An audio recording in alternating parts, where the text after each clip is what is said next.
जी. ए. कुलकर्णी यांच्या पिंगळा वेळ या कथासंग्रहातून लक्ष्मी नावाची कथा. केसूभटाकडे आलेला माणूस तसाच निघून जाताच लक्ष्मीने एक हताश निश्वास सोडला व नशीब आपले म्हणत कपाळाला हात लावला. केसूभट पाणी पिण्यासाठी आत आला व त्याने तांब्या तसाच उचलून 2 घोट घेतले. रुद्राक्ष हलल्याप्रमाणे त्याच्या गळ्याची गाठ वर खाली झाली.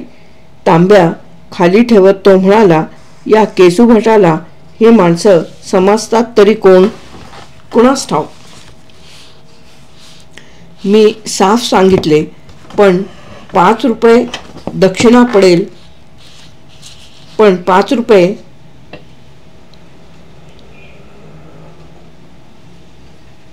मी साफ सांगितले 5 रुपये दक्षिणा पडेल. गोळाभर भात व वर 1 पावलीची टिकली. यावर श्राद्ध करण्याचे दिवस संपले. मी अगदी उपाशी राहीन, पण गवत खाणार नाही. त्याचा सदरा अगदी मळका होता आणि धोतर तर तिने आजच सकाळी 2 ठिकाणी शिवून दिले होते. मागे तिला त्याच्या असल्या बोलण्याचा संताप येत असे, पण आता तिचे मन अगदी निबर होऊन गेले होते. एकदा घराची शाकारणी करत असता तो शिडीवरून घसरला तेव्हा गुडघा सुजून तो अंथरुणावर 1.5 महिना पडून राहिला. त्यावेळी त्याला 2 वेळा गरम भात, तूप, साबुदाणा, चहा पाणी करता करता ती अगदी हैराण झाली होती. माहेरहून आणलेली आईची एकुलती आठवण सोन्याचे फूल नाहीसे झाले. नंतर केसूभट गुडघा आखडून खरडत चालू लागला, पण तरी त्याला आता 2 वेळा भात चहा लागू लागलाच. एखाद्या वेळी समोर भात नसला तर काचेवर टोके उडतील अशा अभद्र शिव्या त्याच्या तोंडून बाहेर पडत. तो पडून होता त्यावेळी कधीतरी येणारी आमंत्रणे देखील बंद झाली होती. तरी त्याचे शब्द मात्र तसेच राहिले. उपाशी राहीन, पण गवत खाणार नाही. तिला वाटले, तोंड बघा उपाशी राहणाऱ्याचे. आणखी 1 तास झाला की पाटावर पठाण होऊन बसेल. पण ती काही बोलली नाही. ती देवळाला जायला उठली. तिने एका वाटीत थोडे तांदूळ घेतले. क्षणभर विचार करत त्यांच्याकडे पाहिले व मग त्यातील अर्धे तांदूळ तिने परत डब्यात टाकले. गुडघ्यावर समोरच येणारा दंड तिने काळजीपूर्वक गडी घालून लपवला. पण 2च दिवसांपूर्वी उंदराने कुरतडलेले भोक गुडघ्यावर येत होते. त्याबद्दल काही करताच येईना. असायचे 2-4 कपडे, पण ते इकडे तिकडे खुंट्यावर टाकावे लागत. घरात एकुलते एक भिंतीवरील कपाट, भिंतीतील कपाट, पण ते श्रीपादने मागेच आपल्या ताब्यात घेऊन कडी कुलूप घालून कायम बंद ठेवले होते. तिने गुडघ्यावरील छिद्र विसरण्याचा प्रयत्न केला व ती बाहेर आली. कट्ट्यावर 3ही मुले बसली होती. ती सगळी धुळीत घोळून काढल्याप्रमाणे दिसत होती. कृष्णीचे केस तेलाचे बोट न लावल्यामुळे भिरकटले होते. या लुगड्यावर फार तर आणखी 1 दंड खपू शकेल, पण मग मात्र त्यातून उष्णीला 1 परकर शिवायलाच हवा.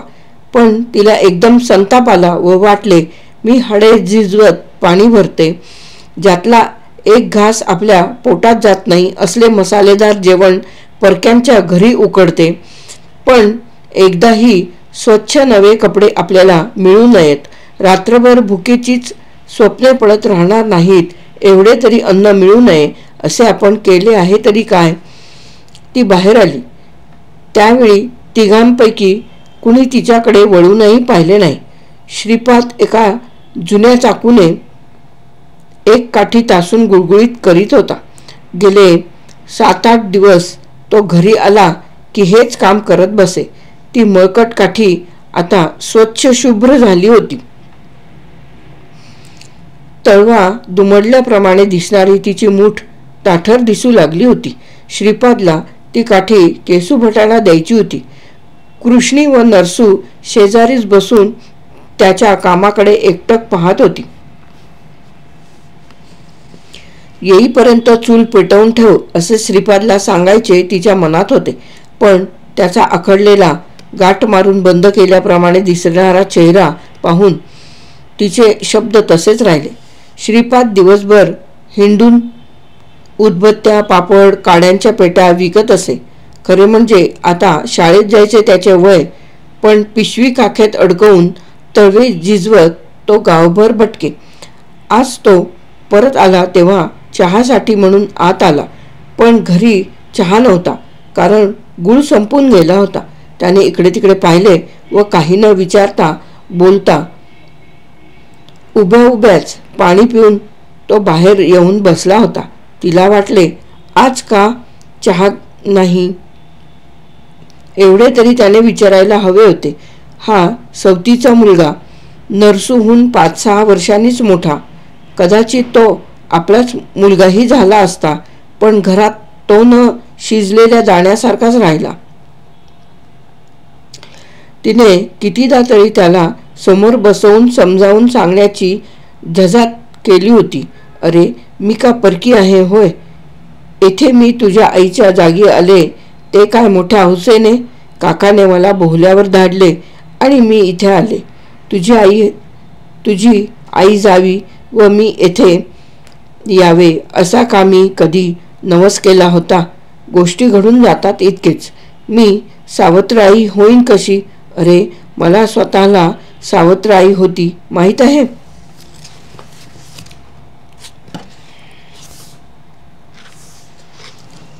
परंतु श्रीपाद सारे ऐकून घेत असे व ओठ दाबून उठून जात असे.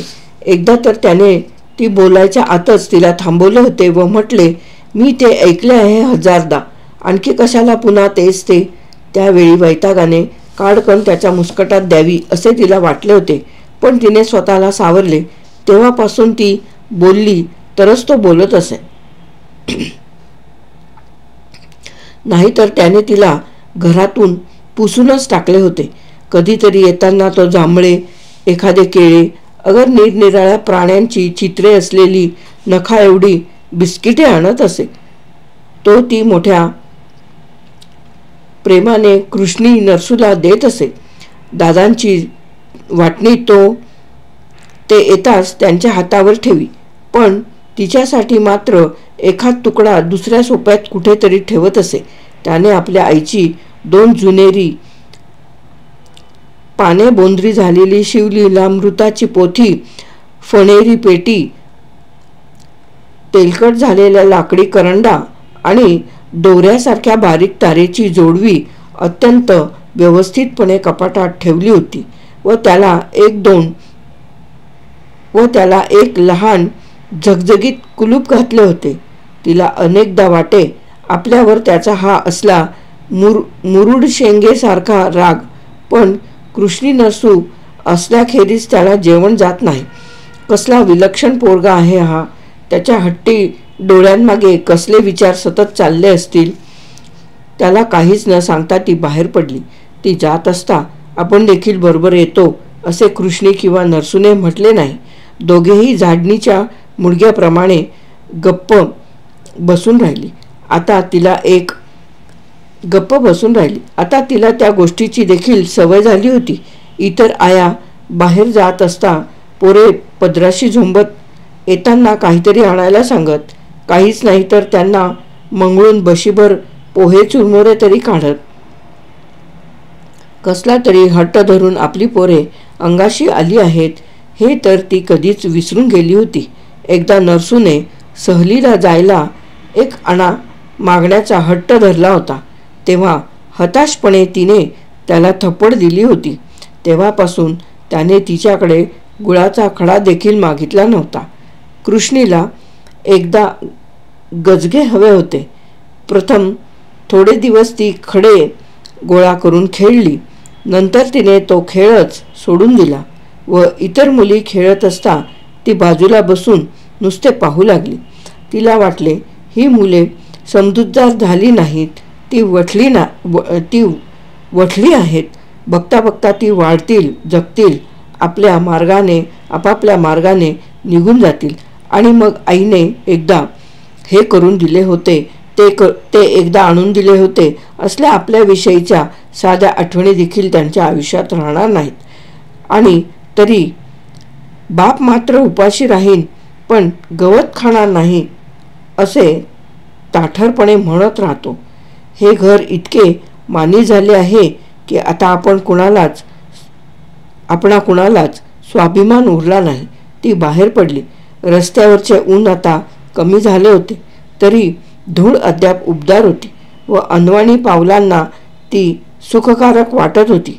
पण दुपारी पाणी स्वयंपाक आटोपून येताना हीच धूळ संतापल्यासारखी वाटे. दर पावसाला डाग बसे आणि घरी येईपर्यंत डोळे भगभगू लागत. आता थोड्याच वेळात उरलेले शांत ऊन देखील निघून जाईल आणि कपिलेश्वराच्या देवळापर्यंत जाई तो करकरीत सांज होईल आणि नेमक्या त्याच वेळी आपण प्रदक्षिणांसाठी देवळात असले पाहिजे. कपिलेश्वराला जायचा आजचा दिवस शेवटचा आहे हे तिला आठवले व तिला थोडा उत्साह वाटला. देऊळ बरेच दूर होते आणि शेवटचे अंतर शेतांमधून जावे लागे. जरा अलीकडे वाटेत बैरागी मारुतीचे देऊळ लागे. गेले 20 दिवस ती जरी नेमाने त्यासमोरून जात होती तरी त्या ठिकाणी येताच तिच्या अंगाचे पाणी होत असे. शेंद्राने माखलेली चकचकीत अशी देवळातील पुरुषभर उंच मूर्ती वाटेवरूनही दिसे. आवारात राख फासलेले अनेक बैरागी धुनी पेटवून बसलेले दिसत. त्यांच्या समोरून जाताना तिला नेहमी वाटे. आपण पुढे जाताच त्यातील एक बैरागी चटकन उठतो व आपल्या मागोमाग येतो. खरे म्हणजे ती जात असता सगळे बैरागी अंग न वळवता तिच्याकडे तिरप्या डोळ्यांनी पाहत व तिला विसरून जात. तरीसुद्धा कपिलेश्वराच्या देवळाजवळ जाईपर्यंत तिला मागे पावलांचा आवाज ऐकू येत असे. कपिलेश्वराचे देऊळ अतिशय जुने व प्रचंड होते. मध्ये वाट टाकून पलीकडे मोठा चौकोनी तलाव होता पण त्यातील पाण्यावर कधी स्वच्छ जिवंत झळाळी दिसलीच नाही कारण त्यावर सतत दाट हिरवा पानवट तवंग दिसे. जाताना कुणी पोराने दगड मारला तर पाणी जास्त झाल्याप्रमाणे त्या ठिकाणी एक वाटोळा डोळा उघडे व पुन्हा त्यावर विशाल हिरवी पापणी पसरे. पलीकडे जरा अंतरावर गढीतळ होता पण गाडीवानांनी कधी तेथून बैलासाठी पाणी नेले अगर पाय धुण्यासाठी कधी कुणी माणूस पायऱ्या उतरून खाली गेले असे कधी घडत नसे. वर्षातून एकदा त्या ठिकाणी गर्दी जमे. गणपती पाण्यात बुडत आणि त्यांचे मेणाचे अलंकार नंतर पाण्यावर तरंगत. पण वर्षात त्या ठिकाणी हटकून 2-4 प्रेते फुगून वर येत. कुणी पाण्यात पडून मेले अशी बातमी गावात पसरली की न चुकता पहिला प्रश्न असे, कुठे? कपिल तीर्थात की काय? कुत्री शेळ्या तर दर महिन्याला दिसत आणि माणसे तेथून जाताना वाटेच्या दुसऱ्या कडेने जात.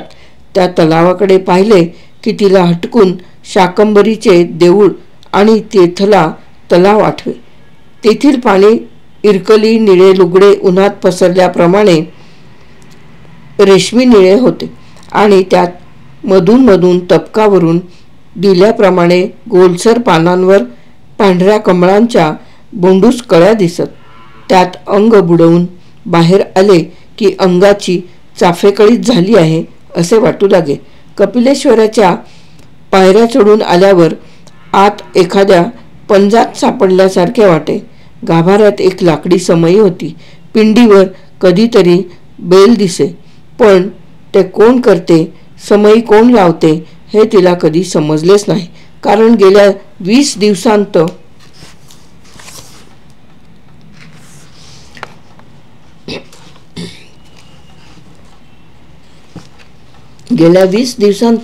तेथील ओलसर अंधारात कुणी भेटलेच नव्हते. तिला लहानपणापासूनच नेहमी एक गूढ वाटे. काही देवळे एकदम गजबजून जातात तर काही अशी उदास एकाकी का बरे राहतात. कपिलेश्वराचे देऊळ तर लोकांनी झिडकारून दिल्यासारखे आहे ते का? मग तसेच पाहिले तर काही आयुष्य देखील तशीच रीती का राहतात? परंतु कपिलेश्वराचे देऊळ असे रिकामे एकाकी आहे म्हणून तर आपण येथे आलो हे ध्यानात येताच तिला कडवट गंमत वाटली. लग्नानंतर ती एकदाच देवळात आली होती. त्यावेळी प्रदक्षिणांसाठी ती तेथे पुन्हा येईल असे कुणी तिला सांगितले असते तर ते तिने अगदी अशक्य म्हणून झिडकारून टाकले असते. महिन्यापूर्वी ती एकटीच घराच्या कट्ट्यावर बसली होती. तिचे अंग अगदी आंबून गेले होते व ते कुठेतरी फेकून द्यावे अशी पोतेरी भावना तिच्या जागी झाली होती. रात्रभर कृष्णीचा ताप उतरला नव्हता आणि तिला तिच्या शेजारी अंग मोडून ताठर डोळ्यांनी बसून राहावे लागत होते. केशुभट गावातील निवडणुकी असलीच कसली गावगांना उठाठेव अंगावर घेऊन बाहेरगावी गेला होता आणि श्रीपाद तर 2 दिवस घरीच आला नव्हता. घरी बघावे तर चिवचिवणाऱ्या चिमणीच्या चोचीवर टाकायला एक दाणा नव्हता. नरसूचे उरलेल्या भाकरीवर कसेबसे भागले होते. तिने स्वतः गुळाचा खडा खाऊन पाणी पिऊन दिवस रेटला होता. आता कुठे कृष्णी ओसरली होती व झोपली होती तेव्हा आतापर्यंत न जाणवलेला क्षीण एकदम तिच्या अंगावर उतरला होता व ती मुकाट बधीरपणे बसून होती. घुंगरांचा आवाज जवळ आला व तिच्या समोर थांबला. गंगू जोगतीण आली होती. तिने चिमूटभर हळद तिला दिली व ती तशीच उभी राहिली. लक्ष्मी तर विस्मयाने पाहतच राहिली. तिने गंगूला दारावरून जाताना अनेकदा पाहिले होते. वाटेत दिसलेल्या श्रीपादला तिने जात घुंगरांचा आवाज न तोडता 1-2दा हळद दिली होती, पण जोगव्यासाठी ती कधी या दारात थांबली नव्हती. गंगूच्या जटांचा पट्टा हातभर रुंद झाला होता आणि तो खाली भुईपर्यंत लांब होता. तिने त्याच्यासाठी कापडाची खोळ करून घेतली होती व तिचे टोक तिने खांद्याला बांधले होते. गंगू कधी तोंडाने जोगवा मागत नसे. हळदीची चिमूट देऊन ती थोडा वेळ थांबे आणि तेवढ्यात जर मुठभर तांदूळ आले नाहीत तर ती घुंगूर पावली चालू लागे. आज अचानक गंगूला समोर पाहताच लक्ष्मी दचकली व तिला काय बोलावे हे समजेना. पण तिने लगेच स्वतःला सावरले व थोडे ओशाळून ती म्हणाली, मी काय जोगवा घालणार आज? तोंडात टाकून उपवास मोडायला घरात एक दाणा नाही. पण हे बोलल्यावर मात्र ती स्वतःच भीक मागत असल्याप्रमाणे अगदी शरमून गेली. गंगूने हातातील बुरडी खाली ठेवली व ती शेजारीच बसली. मान हलवत ती म्हणाली, होय, मी बघितलंय तुला. आज मी जोगव्यासाठी आले नाही तर हे द्यायला. तिने पिशवीतून तांदळाची एक लहान पिशवी काढून लक्ष्मीला दिली. हे जोगव्याचे तांदूळ नव्हेत, चांगले बाजारातले आहेत. नंतर कधीतरी परत कर म्हणजे फिटलं. पण असं ठिगळाला ठिगळ लावून कुठपर्यंत ढकलणार तू? माझं नशीब म्हणायचं. बर, मी काम तरी कमी करते म्हणतेस? हाडं उगाळत सतत राबतेच नव्हे. झोप पुरी झाली म्हणून उठले, पोट भरलं म्हणून ताट सोडलं असं कधी आठवत नाही मला.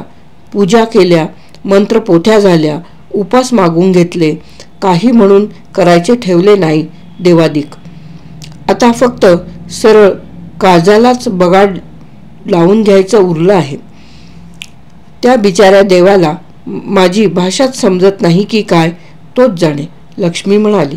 आताच प्रथम भेटलेल्या गंगूजवळ आपण एवढ्या जिव्हाळ्याने बोललो याचे तिलाच नवल वाटले. पण या बोलण्याने मन मात्र थोडे हलके झाले. गंगूने क्षणभर तिच्याकडे पाहिले. ती म्हणाली, मी एक सांगू? करून बघ. गाऱ्हाणं घालून देव उठत नाही तर शिडवून त्याला जागं कर. पण त्यासाठी तुला मन मात्र जात्यासारखं घट्ट करायला पाहिजे. झेपेल का तुला ते?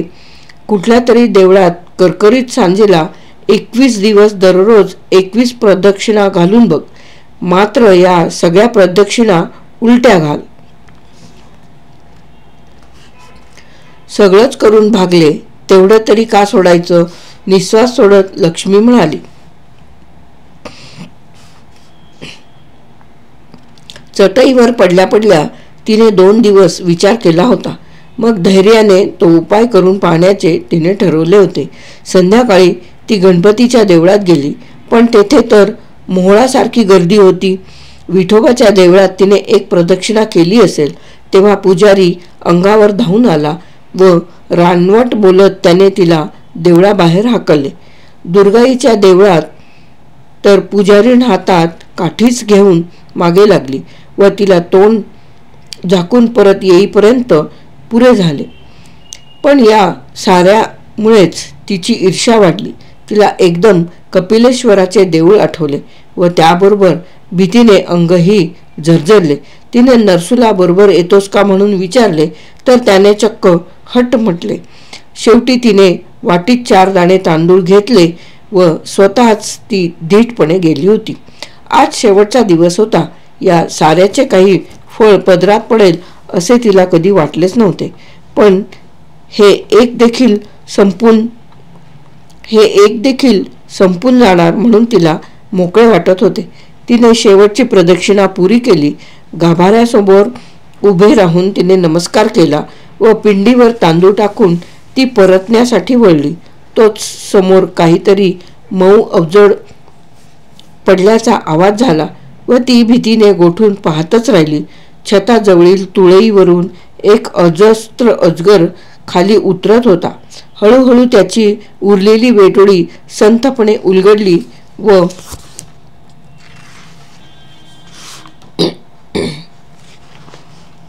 व तो वळशाने सगळ्या मंडपात पसरला. त्याचे तोंड सरकत पुढे आले आणि तिच्यापासून थोड्या अंतरावर येऊन थांबत त्यातील डोळे तिच्यावर स्थिर झाले. ती जडपणे मागे सरकून कोपऱ्यात अंग चोरून उभी राहिली. आता तिचे पायच गेले. दरवाजापर्यंत जायचे म्हणजे निदान 3-4 वळसे तरी ओलांडून जावे लागणार होते. हळूहळू तिचे अंग वारुळासारखे झाले आणि थंड फरशीवर तिची पावले ओली ओली झाली. ती त्या डोळ्यांकडे पाहत कितीतरी वेळ उभी होती. कुणास ठाऊक. फरशीवर सगळीकडे काळ्या जरीकाठ्याप्रमाणे अजगराचे अंग 2 विती उंच पसरले होते, पण त्याच्यात कसलीच हालचाल नव्हती. आता एखादा कोहळ्यासारखा रागी बैरागी आला तरी चालेल असे तिला फार वाटू लागले आणि भीतीने तिचे ओठ हलू लागले. तिने थरथरत हात जोडले व म्हणाली, देवा, तूच वाचव मला यातून. घरी पोरं वाट बघत असतील. मरायचंच असलं तर असलं मरण तरी ओटीत टाकू नको. माझा अपराध झाला असेल तर तो पोटात घाल. माझ्या पोरांना अनाथ करू नको. याला तू माघारी बोलव.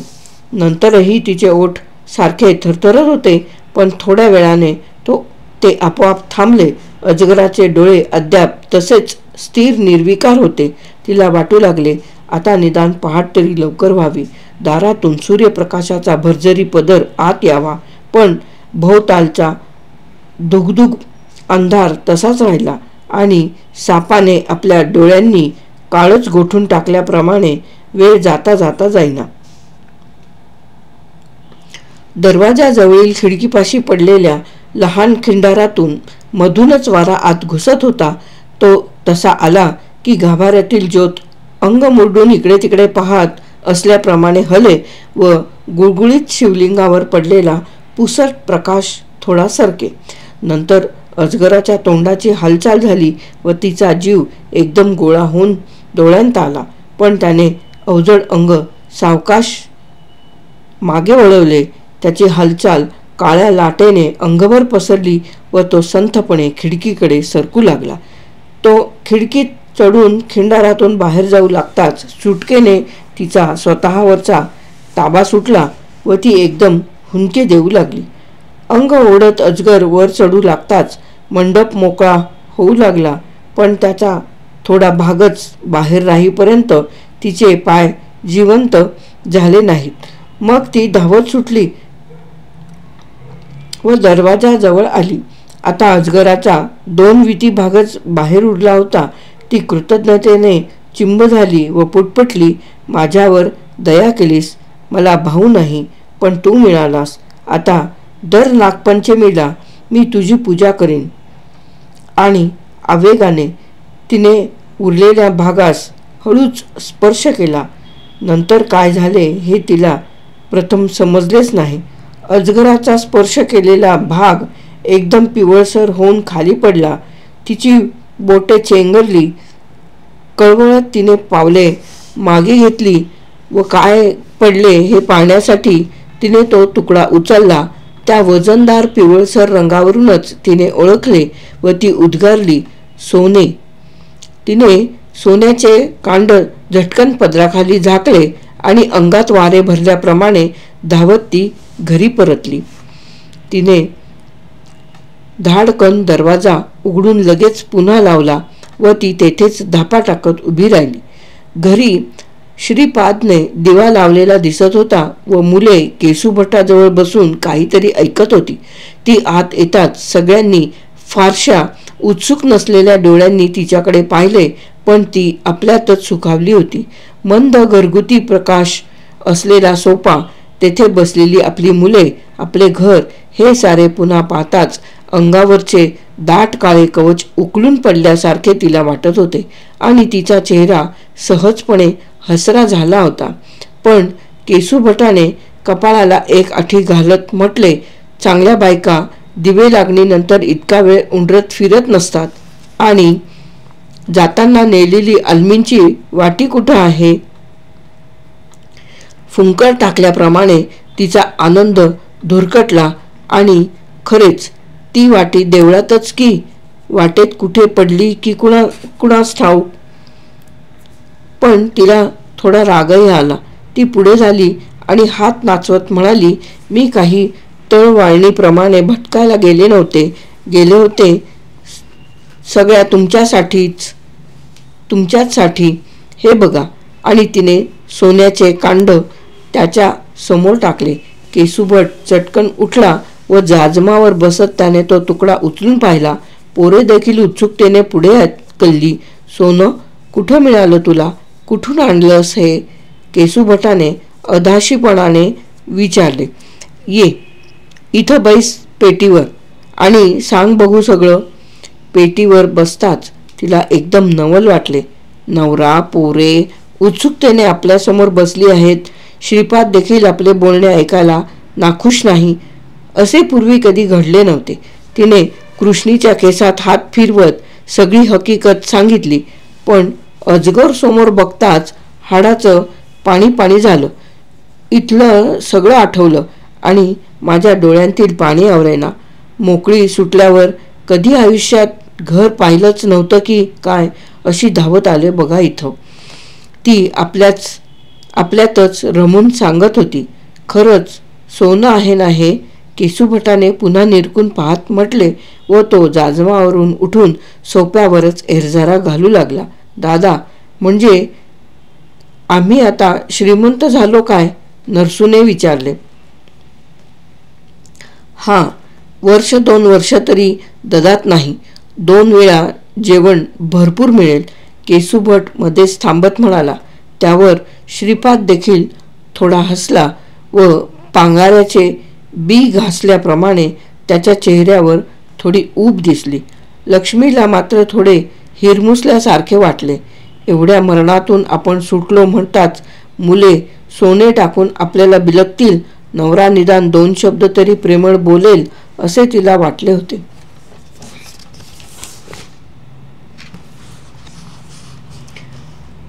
साप केवढा होता? मध्येच केसूभटाने विचारले. केवढा काय, आपले दोन्ही सोपे भरतील असला अभंड होता. आपला हिरमोड विसरून ती म्हणाली. चांगला हातभर उंच होता. जमिनीवर वेटोळ्यांची भिंत उभी केल्याप्रमाणे पडला होता आणि त्याचे डोळे काळ्या शिंपल्यासारखे होते. केसूभटाने थडाथडा कपाळावर हात मारून घेतला. दैव देतं आणि कर्म नेतं असली स्थिती म्हणायची. तुझा हातच पारोसा, त्याला तू तरी काय करणार म्हणा. तो चिडून म्हणाला.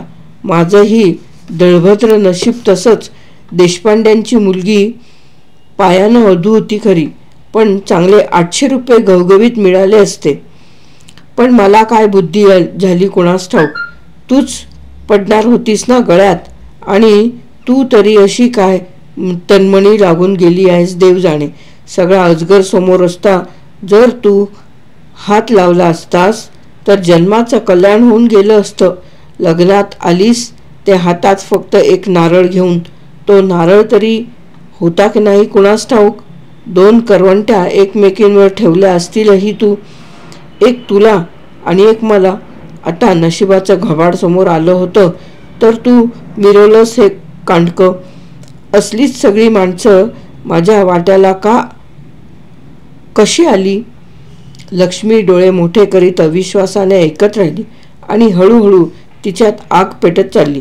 तुम्ही माणसं आहात की जनावरं आहात. दररोज रक्तजाळीत मी तुमची पोटं भरली. आज 1000दा मरून मी घरी सुखरूप परत आले याचं तुम्हाला काहीच सोयरसुतक नाही की काय. तुम्ही आयुष्यात मिळवलं नाही तेवढं मी प्राणपणानं घरी आणलं.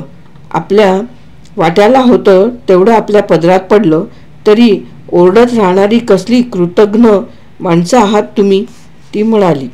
तिच्या या आवेशाने केशुभट प्रथम दचकला, कारण हे त्याला नवीन होते. पण आता पोरे पाहत असता पडखाणे त्याला फार कमीपणाचे वाटले व त्याचाही आवाज चढला. तर काय फार पराक्रम केलास. सगळ्या सापाला स्पर्श केला असतास तर पानमळे उसमळे झाले असते. मी वाड्यासारखं घर बांधलं असतं, पण गाठ पडली ती तुझ्याशी. तुझ्या त्या कुबड्या थेरड्यानं तुला येथे ढकललं आणि आम्हाला भिकेला लावून स्वतः धर्मार्थ दवाखान्यात चचला. भिकाऱ्याप्रमाणे खैराती दवाखान्यात मरण. मानानं जगायला देखील ताट असावी लागते, ती त्या कुबड्याला नव्हती. तुला तरी कुठली असणार. साऱ्या अंगभर धारदार अस्त्र फिरल्याप्रमाणे लक्ष्मी कळवळली व तिला दुःखाने थोडा वेळ बोलवेना. तिच्या काकाला अर्धांगाचा झटका आला होता, पण आपल्या डोळ्यांसमोर पोरीला डोक्यावर स्वतःचे छप्पर मिळावे म्हणून त्याने पाय रखडत पावले झिजवली आणि स्वतःचे गुंज सोने विकून तिला उजवून दिले. त्याला कपडे घालायला तासभर लागे, पण त्याने इतरांना अंगाला हात लावू दिला नाही की कपाळावर गंधाचा टिळा कधी कोणाकडून उगाळून घेतला नाही. पण मग उजवा हात गेल्यावर मात्र त्याला अन्न भरवावे लागू लागले. तेव्हा तो स्वतः दवाखान्यात गेला होता. त्याच्याविषयी तिला बातमी समजली आणि ती धावत गेली. त्यावेळी सगळेच संपून गेलेले होते. तिला त्याला अखेरचे पाहायलाही मिळाले नाही. त्याची अखेरची भेट झाली होती ती तो लग्नानंतर परत जाताना. त्याला अगदीच बोलवेना. ओठ देखील डाव्या हाताप्रमाणे नुसते थरथरत राहिले होते. जुन्या सागवानी पेटीत जतन करून ठेवलेल्या वस्त्रासारखा तो माणूस. त्याचे नाव घेताना देखील नमस्कार करूनच ते उच्चारावे. केशुभटाचे शब्द ऐकून ती भडकली. कशाला घेता अभद्र तोंडानं त्या देव माणसाचं नाव. पायांवर उभा होता तोपर्यंत त्याने कधी दुसऱ्याचा मुठभर भात घेतला नाही. दुसऱ्यानं धुतलेलं वस्त्र वापरलं नाही. म्हणे मानानं जगायला ताट असावी लागते. दुपार झाली की पाटावर ठाण मांडता तुम्ही. खात आहे ते अन्न कुठून येतं, कोण आणतं याची कधी तुम्हाला फिकीर वाटली नाही. 2 वेळची खाद बिनतक्रार येत असली की असल्या मस्तवाल गोष्टी सुचतात. मी सकाळ संध्याकाळ राबते, पण येथे आल्यावर चटई जुनेरं याखेरीज कधी अंथरूण मिळालं नाही. मी जेवले खाल्ले याची कधी चौकशी करावी असं कुणाला वाटलं नाही. त्या माणसाच्या वाकलेल्या पाठीत तुमच्यापेक्षा जास्त मान होता. तिचा गळा एकदम दाटल्यामुळे शब्द थांबले, पण क्षोभाने ओठ मात्र थरथरत राहिले. केशुभट ओरडला, फार वेळा तू हे वर्म काढलंस. पुन्हा त्याचा उच्चार करू नकोस. यात तुझे उपकार काहीच नाहीत. खरोखर उपकार आहेत ते माझेच आहेत. मी तुला मंगळसूत्र बांधून उजळ तोंड दिलं. कुणास ठाऊक खेड्यात आडमापानं वाढलेली तू बया. कुणाचा तरी उठवळ हात धरून माग एक पोर देखील ठेवून आलेली असतील. आता मात्र तिच्यात विषारी आग पेटल्याप्रमाणे झाले व ती निसंग झाली. ती म्हणाली, प्रेतावर माशा बसतात त्याप्रमाणे जगणारी तुम्ही माणसं. तुम्हाला दिसतो तो नुसता पैसा, तोच घ्या पोटात घालून पोट जाळायला. तिने आवेशाने सोन्याचे कांडे उचलले आणि जोराने केसूभटाकडे फेकले. केसूभट फेऱ्या घालता घालता मध्येच थांबला होता. केव्हाही टाचेखाली दाबावी अशी वाटणारी बाई अशी पेटलेली पाहताच तो खिळल्यासारखा झाला. तिने तुकडा फेकताच तो भानावर आला व त्याने आघात चुकवण्यासाठी हात पुढे करून डोके खाली केले. पण तेवढ्यात तुकडा दड दिशी त्याच्या डोक्यावरच आदळला. त्याचे डोळे एकदम मोठे झाले व तोंड तसेच उघडे टाकून तो मागे भिंतीवर आदळला आणि घसरत येऊन तो जमिनीवर पडला. लक्ष्मी एकदम शुद्धीवर आली व तिचे अंग एकदम सैल पडले. देवा रे म्हणत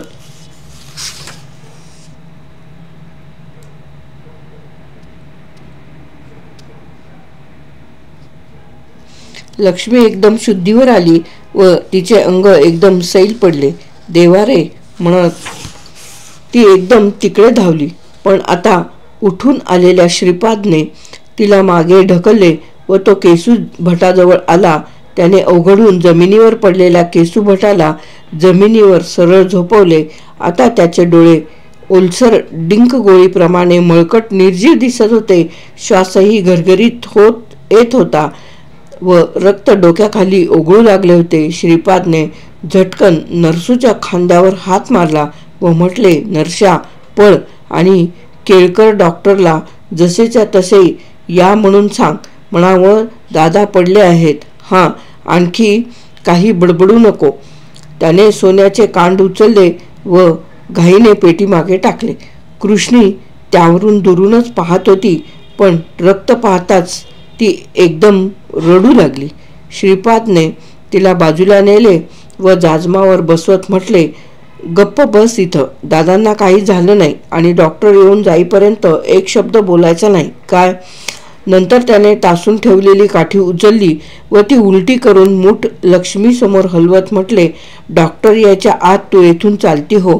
दादा यातून टिकतील की नाही कोणास ठाऊक. टिकले तर नरसू कृष्णी त्यांच्याजवळ राहतील, नाहीतर उद्या संध्याकाळी मी त्यांना घरासमोर उभं करतो. तू त्यांना घेऊन जा, पण तू येथून चालती हो, नाहीतर मी तुझा जीव घेईन. ती एकदम थिजल्याप्रमाणे पाहत होती. आता श्रीपाद एकदम थोराड वाटू लागला होता आणि त्याच्या चेहऱ्यावरील टरफल गळल्याप्रमाणे तो प्रथमच जिवंत उकळत असल्याप्रमाणे दिसत होता. ओठ फाकवून एखादा साप बोलत असल्याप्रमाणे दिसणाऱ्या त्याच्या तोंडाकडे पाहताच तिला एकदम भीती वाटली. नंतर या चेहऱ्यावर काडकन प्रहार करावा असा विचार तिच्या मनात आला. पण केसूभटाकडे पाहत ती आतल्या सोप्यावर आली. तेथे दिवा नव्हता व चुलीतही निखारा नव्हता. तिथल्या भिंतीला टेकून ती उभी राहताना तिला वाटले, तो झाले तरी पोरगाच आहे, थोड्याच वेळात त्याची नशा उतरेलच की. पण ती भावना फार वेळ टिकली नाही, कारण श्रीपाद तेथे आला व उंबऱ्याजवळ उभे राहून काठी हलवत म्हणाला, अजूनही तू इथेच आहेस? चालती हो म्हटलं ना मी. तू आधीच या घरात यायला नको होतंस, पण आता तरी जर तू काळं केले नाहीस तर मात्र आईची शपथ मी तुझा जीव घेईन. पण मी जाऊ तरी कुठे? तिने वैतागाने विचारले. जा, कुठेही मसनात, त्याने म्हटले व काठी उगारली. तिने मागे सरकत दरवाजा उघडला. कृष्णी अद्याप रडत होती, पण ती उठून उंबऱ्याजवळ येऊन उभी राहिली होती. लक्ष्मीने झटकन पुढे होऊन तिच्या केसांवरून हात फिरवला व बरोबर घेऊन जाण्यासाठी तिचा हात धरला, पण कृष्णीने हात झटकन मागे घेतला व ती मागे सरकली. आता मात्र पूर्ण झिडकारली गेल्याप्रमाणे लक्ष्मी अगदी निर्जीव झाली. भोवतालचे सगळेच एकदम परके झाले.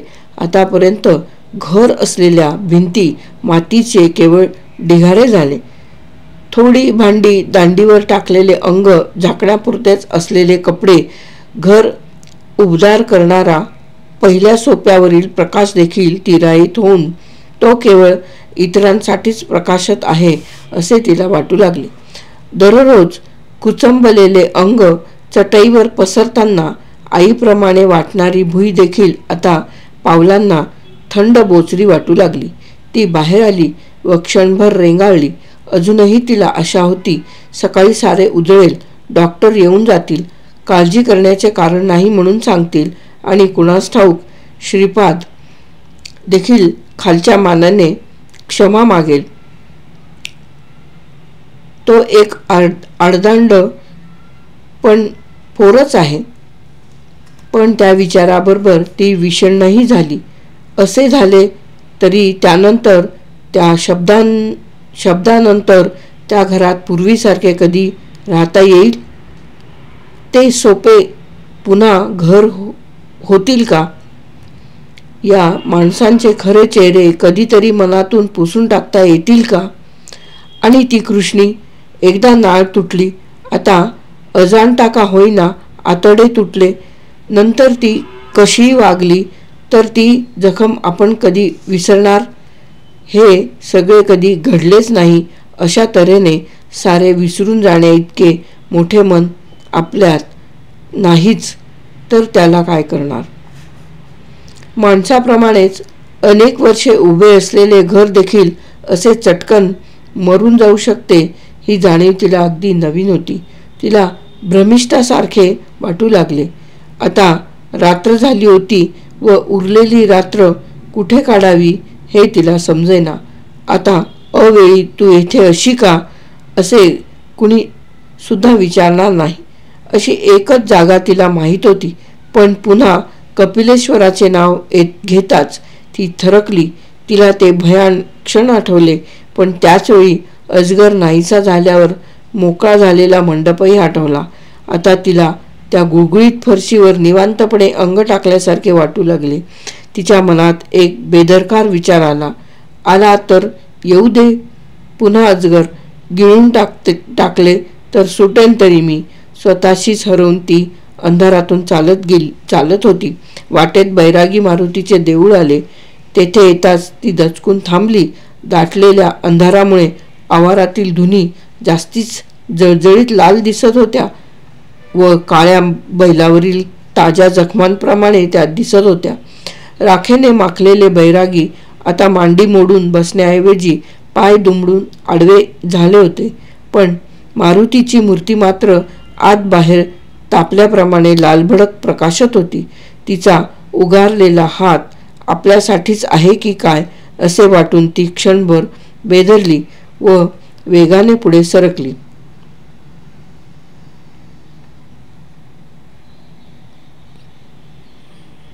कपिलेश्वराच्या पायऱ्यांजवळ येताच मात्र तिचे आततायी धैर्य संपले व तिला आत जाववेना.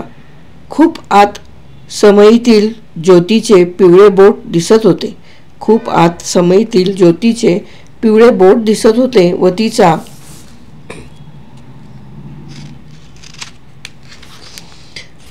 शिवलिंगावर पडलेला फिकट प्रकाश दिसत होता. सारे अगदी नीरव होते व खिडकीजवळील भोकातून वारा यायचा थांबल्याप्रमाणे ज्योत स्थिर होती. पण तिला आत पाऊल टाकवेना. अजगर गेलेला आपण प्रत्यक्ष पाहिला असला तरी तो अद्याप अदृश्यपणे तेथे आहेच ही कल्पना तिच्या मनातून जाईना. पण एवढ्यात तिच्या मनात एकदम इसाळ उसळला. तिने एक दगड उचलला व गाभाऱ्यात भिरकवण्यासाठी हात उंचावला. त्या पिंडीमुळे तर या साऱ्या यातना घडल्या. तो अजगर आला, नाहीतर एव्हाना दमलेल्या अंगाने अद्याप धारदार असलेली थोडी भूक ठेवून का होईना चटईवर आडवे झाले असतो. पण लगेच तिने हात खाली केला व दगड बोटातून सोडून दिला. कपिलेश्वराने काही अक्षता देऊन यायला आमंत्रण दिले नव्हते. आपण स्वतः येथे आलो. आपण स्वतः अजगराला स्पर्श केला. आपण भयानक रीतीने साकडे घातले. त्याच रीतीने दान मिळाले. रेषा ओलांडली ती म्हणाली, माझी चूक झाली. माझा अपराध. मोठ्या मनानं विसर. आता इथपर्यंत मला आणलंस. यापुढेही माझ्याकडे बघत राहा म्हणजे झालं. अतिशय गळून गेल्याप्रमाणे ती तेथेच मटकन बसली व तिने खांबाला डोके टेकले. केशुभट आता शुद्धीवर आला असेल. डॉक्टर येऊन गेला असेल. पण जाताना त्याने काय सांगितले असेल? कृष्णी आता पेंगत असेल. कार्टीला झोपताना थोडा वेळ तरी थोपटावे लागे. आज ती तशीच झोपली असेल का? मग यापुढे तिला तशीच सवय होऊन जाईल. तिला एकदम नरसूची आठवण झाली व थोडा उत्साह वाटला. नरसू मात्र खात्रीने आपल्याबरोबर आज जरी आला असता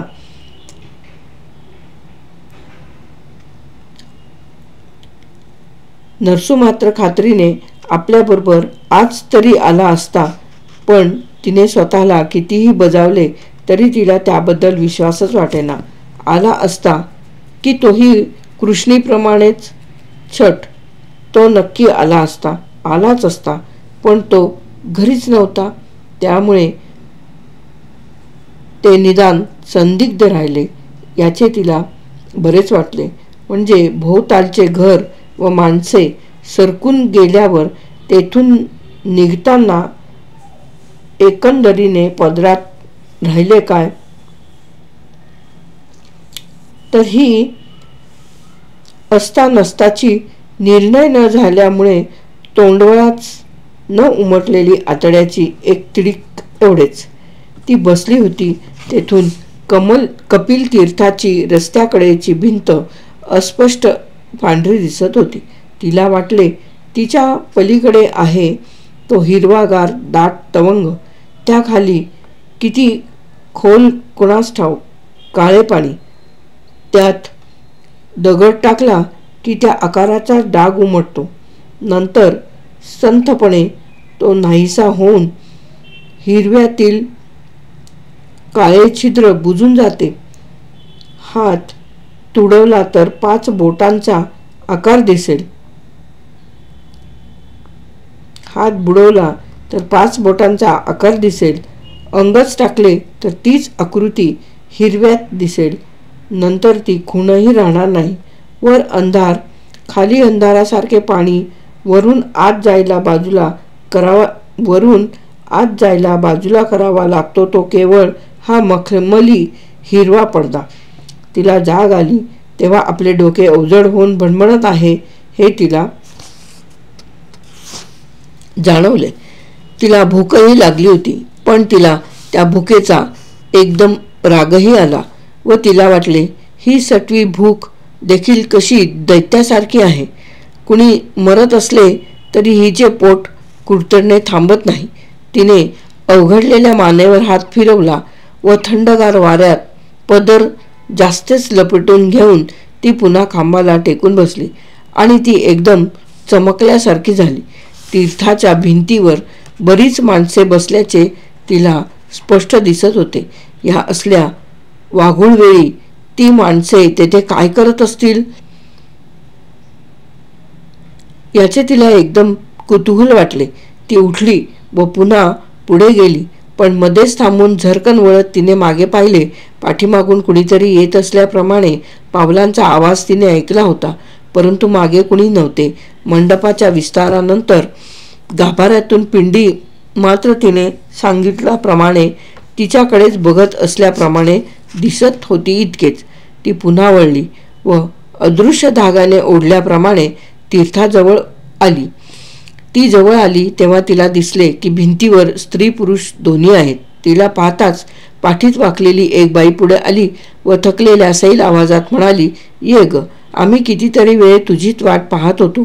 तू उलट्या प्रदक्षिणा घालायला आलीस तेव्हाच सगळ्यांना मी म्हटलं होतं ही एक दिवस इकडे येणार. आता तू आलीस. भारावल्याप्रमाणे लक्ष्मीने आपला हात त्या म्हातारीच्या हातात राहू दिला व ती तशीच ऐकू लागली. म्हातारी म्हणाली, हे बघ, जायला आता वेळ फारच थोडा उरला आहे. तेव्हा तुझी एखादी इच्छा आहे की काय, सांग बघू, आपल्याला ती भागवता येते की काय. लक्ष्मीच्या डोळ्यांपुढे प्रथम आले ते जेवण. ऊन ऊन आणि अगदी खुश जीभ वासाचे. एकदा तरी अन्नाच्या भांड्यांकडे पाहात 2 घास ढकलून पोटाला फसवायला नको. नंतर तिला हवीशी वाटली जाड उबदार रगाखाली स्वच्छ अंथरुणावर घेतलेली निश्चिंत झोप, पूर्ण झोप. तेथून उठायचे म्हणजे वेळ संपला म्हणून नव्हे, तर झोप संपली म्हणून. पण तिने ती दोन्ही चित्रे बाजूला सारली. तिला एकदा वाटले नरसूला भेटावे, पावसात एडक्याप्रमाणे भटकत जाऊ नकोस म्हणून त्याला बजावावे. पण हाही विचार तिने तत्काळ झिडकारला.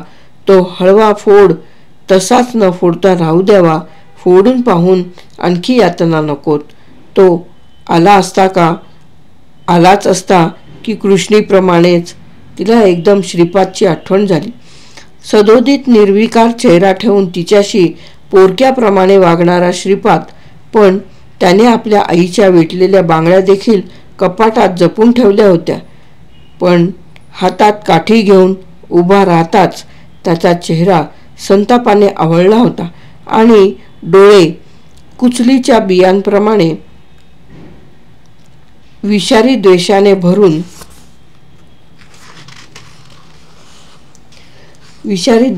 भरून गेले होते. योगायोगानेच का होईना आपण तिची जागा बळकावली याविषयीचा अंगार त्याच्यात स्पष्ट दिसत होता. इतकी वर्षे झाली, पण सतत साचत आलेला संताप त्या क्षणी उसळला होता. असा क्षणात झाड पेटल्याप्रमाणे वाटणारा द्वेष जिच्यातून निर्माण झाला, तसली विलक्षण ओढ त्याच्या मनात रुजवणारी, ती सतत जिवंत ठेवणारी, ती त्याची आई कोण, कशी होती याविषयी तिला एकदम उत्सुकता वाटली. ती म्हणाली, हे तुम्हाला शक्य होईल की नाही कुणास ठाऊक. ती मरून बरीच वर्ष झाली. मला माझ्या सवतीला एकदा पाहायचं, भेटायचं होतं. म्हातारीने आपले दोन्ही तळवे कमरेवर ठेवले व ती हसू लागली. ती खरी कशी आहे हे तुला नंतर पाहायला मिळेलच की. पण या आधीच तू तिला भेटलीच आहेस. ती तुझ्याकडं गंगू जोगतिणीच्या रूपानं आली होती.